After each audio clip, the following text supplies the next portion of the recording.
এটা যেটা আপনি প্রশ্ন করলেন, এটা একটা পলিটিক্যাল ইস্যু, বাংলাদেশের রাজনৈতিক ইস্যু। যদিও যেহেতু আমরা বাংলাদেশে বসবাস করি, শুধু বাংলাদেশের স্বাধীনতা এবং সার্বভৌমত্ব অবশ্যই ফার্স্ট প্রায়োরিটি। কেন বাংলাদেশ আছে বলেই আমরা আসলে এখানে দিনের দাওয়াত দিতে পারছি, আমরা মাদ্রাসা প্রতিষ্ঠা করতে পারছি, মসজিদ চালাতে পারছি স্বাধীনভাবে। যদি এই দেশ না থাকে তাহলে আমাদের এই কার্যক্রমগুলো বাধাগ্রস্ত হবে। যেমনটা আমরা ভারতের মধ্যে থাকা যে সমস্ত মুসলমান, তাদের অবস্থা আমরা দেখি, কাশ্মীরের মুসলমানদের অবস্থা আমরা দেখি, ফিলিস্তিনের মুসলমানদের অবস্থা আমরা দেখছি, গাজার মুসলমানদের অবস্থা আমরা দেখছি। তো তাদের থেকে যে আমরা বেটার আছি, এটা কিন্তু একটা দেশের স্বাধীনতা এবং সার্বভৌমত্বের কারণে। তো দেশের স্বাধীনতা সার্বভৌমত্ব খুবই গুরুত্বপূর্ণ দিনের জন্য। তো সেক্ষেত্রে আমাদের প্রত্যেক দেশের নাগরিককে সচেতন থাকা উচিত যে আমাদের দেশের স্বাধীনতা এবং সার্বভৌমত্বের শত্রু কারা।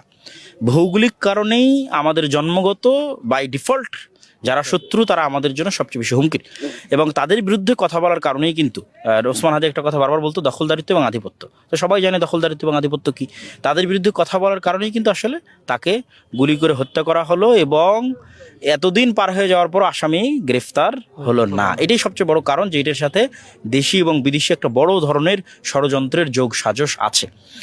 আর অন্য কাউকে বড় রাজনৈতিক দলের কোনো নেতাকে বাছাই না করে, ঠিক আছে, বড় দলের কোনো বড় যাদের নেতাকর্মী আছে, যাদের সংগঠন আছে, তাদেরকে বাছাই না করে এই ছোট্ট একটা ছেলে যে একা একাই চলতো, তাকে বাছাই করার কারণ কি? কেন তার ভয়েসের যে যুক্তি ছিল, তার জ্ঞানের যে সক্ষমতা থেকে যে সে তর্ক বিতর্ক করতো, এবং তার জায়গা থেকে যে তাকে কেনা যেত না তার সততা এবং ন্যায়পরায়ণতার কারণে, এইটাইর কারণেই সে আসলে হুমকি হয়ে উঠেছিল। তো আমাদের এটার সমাধান কি? তাৎক্ষণিক কোনো সমাধান নেই। দীর্ঘমেয়াদে আমাদের নিঃশ্বাস এবং দম ধরে রাখতে হবে। আমরা যেমন ছোটোবেলায় কিতকিত খেলার সময় নিঃশ্বাস ধরে রাখতাম, দম ধরে রাখতাম, বাংলার মুসলমানদেরকে শিখতে হবে যে আমরা কিভাবে 50 বছরের প্ল্যান নিয়ে নিঃশ্বাস ধরে রেখে কাজ করব,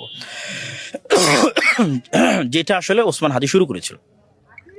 সেটা হচ্ছে যে ওই মানের জ্ঞান অর্জন করা, ওই মানের তর্ক বিতর্ক শিখা, ওই মানের স্কিল ডেভেলপ করা।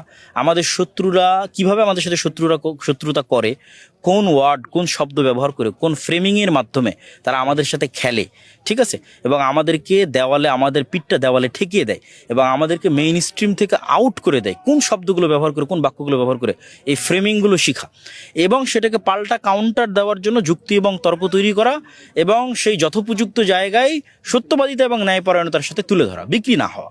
আমাদের দেশের রাজনীতিবিদদের সবচেয়ে বড় সমস্যা হচ্ছে এরা অতি দ্রুত বিক্রি হয়ে যায়। গোলামীর স্বভাব তাদের রক্তে রক্তে এবং রন্ধ্রে রন্ধ্রে।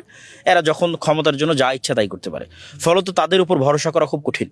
এই জন্য আমাদের এরকম আদর্শবান তরুণ লাগবে যারা চরম লেভেলের জ্ঞানী হবে, চরম লেভেলের মেধাবী হবে, উপস্থিত তর্ক বিতর্কে পারদর্শী হবে, ইংরেজি এবং আরবি সকল ভাষায় পারদর্শী হবে, আবার শত্রু সম্পর্কে খুব ভালো জানবে, এবং তাদের সাথে ফাইট এবং কাউন্টারও দিতে পারবে, এবং নিজ আদর্শে কখনো ছাড় দিবে না। সালাফি কনফারেন্স আমরা জামিয়া সালাফের পক্ষ থেকে প্রতি বছর আয়োজন হয়ে থাকে।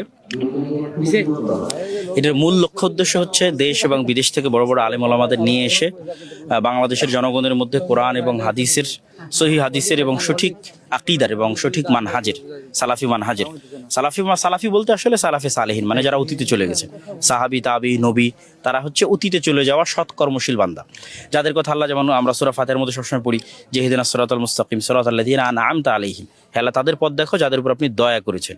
মানে অতীতে যারা চলে গেছে তাদের মধ্যে যাদের আপনি দয়া করেছেন, তারা কারা? তারা নবীরা, তারা সিদ্দিকিন, তারা সোহাদা, তারা সাহাবি। ওইটা কি বলা হয়? সালাফ, মানে অতীতে চলে যাওয়া সৎ কর্মশীল বান্দা, তাদের পথে চলার চেষ্টা, যেটা আমরা সূরা ফাতিহার মধ্যে পড়ি। তো ওই তাদের চেষ্টার মধ্যে আমাদের এই প্রচেষ্টা যে তাদের আদর্শ, তাদের আকীদা ছড়িয়ে দেওয়া।